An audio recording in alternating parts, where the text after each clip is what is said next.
Hello, Internet world. Leslie speaking with a Constitution in my hand. I've had this for more years than many of you have been alive. It may look a little bit tattered, but it's been of great use over the years.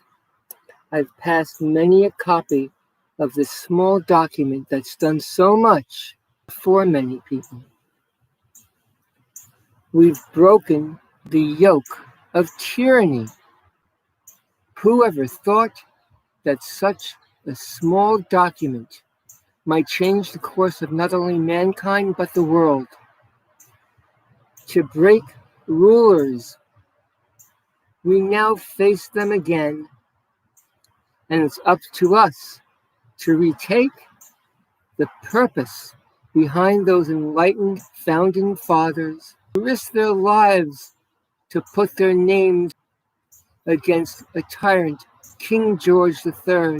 The United States was soon born, and its foundation set in 1791 with the formation of the Bill of Rights, when enough states endorsed that document to make the rules of the land that we abide by today, natural laws that were set in writing, along with checks and balances that were not put together frivolously, nor was the wording behind it, because words matter.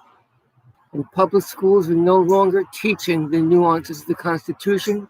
It's our responsibility as good citizens and parents to take hold of those institutions, or else dire tyranny and rule over our own castles, being secure in our papers, homes, persons, and effects, are being jeopardized because there are scores of exceptions, which is a right to be secure, but it's been made into privileges. That is a dangerous transition that we all must be on guard for, and to know the differences between a right, which is either chosen to use or not, that cannot be taken away or transferred to another person. Words matter, and the founding fathers chose them carefully, as any properly written legal document should be.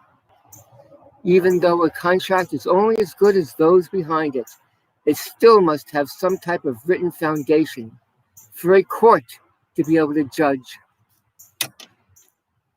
So please, protect those rights that were fought so hard, beginning with the Declaration of Independence.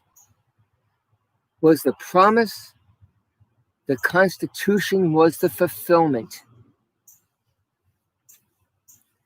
It was written in pen. It could have been written on toilet paper, but it would still have as much meaning and purpose and strength behind it as it does and should today, if only people would read it, understand it, peruse it, not rush through it. Have a dictionary by your side. It's not a long read. It's not even rocket science. It's up to us to take back what was given to us here, even though the founding fathers weren't perfect. So get off their backs, any woke people out there who try to set precedents for the opines of people who lived hundreds of years ago by today's social standards. That's not being reasonable. It's throwing the baby out with the bathwater. It's not being conservative, which means to conserve. It means it's okay to make changes, but do it slowly. So in the event something goes awry with those dramatic changes, instead of making incremental progress towards equality under the law for all, where the American dream can still be had, even for our children. Is it true that the last generation was the height of that American dream? I pray not, and I'm not a religious person, but I'll join my prayers with anyone who is, because that foundation that we build for an environment for all people of all hues and economic backgrounds to pursue that happiness is the most important thing that a human being can aspire. And in assisting others in that way, only the individual can truly help themselves to achieve those goals. I look at it this way. When one makes a change in life, it can either be for the better, keep it the same, or end up worse. So by doing something different, if there's a possibility of bettering for yourself and thereby for others, then go for it if that means it's heading towards your personal happiness, the bliss path that does not interfere with another's. It's simple philosophy here on earth. It's not an ethereal afterlife. I deal with what we can do here and now, and it's true, because self-interest is the most important thing we can do. Because if we don't take care of ourselves first, how do we expect to take care or even to love another? A goal should be a little bit greater than our expectations. That's why the expression of reaching for the stars and ending up with the moon or an eagle is important. But it has to remain pragmatic and within reach. It's a meritorious system where hierarchical animals, we strive, of course, to overcome some of those baser instincts, but striving is part of being a predator, dressed up in garb,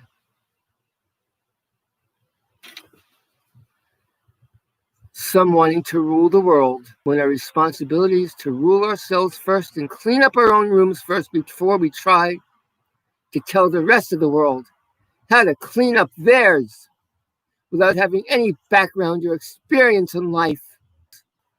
When you go into that police department and ask for a complaint form, kindly ask for a commendation form along with it.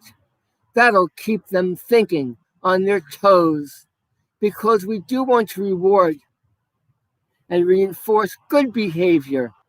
So focus your efforts, please, on high-level supervisors, administrators, legal department, personnel department, your congressman. It's the same amount of effort with far better results. Speaking my 1A mind, ending stream with a smile, and I love all of you who love liberty. I'll support anyone who helps liberty more than they hurt it. End stream.